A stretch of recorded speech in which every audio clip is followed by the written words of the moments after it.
The Holy Week liturgies are dramas around the events of Jesus' final week. And so most of the time I think of praying in Holy Week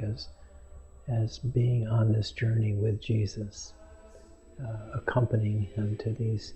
various points along the way,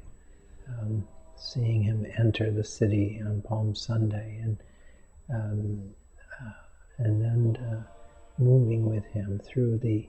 Last Supper, through the arrest and the trial, and then on to the crucifixion, and just a sense of opening ourselves to experience with him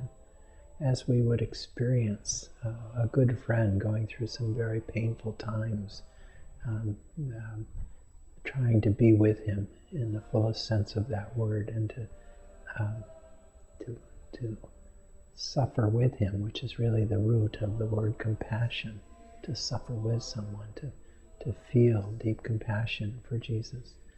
So I sometimes just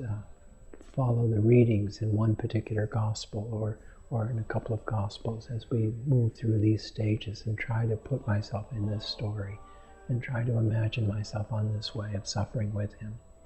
and identify with his suffering, and be in a place of empathy and compassion with Jesus. We see Jesus,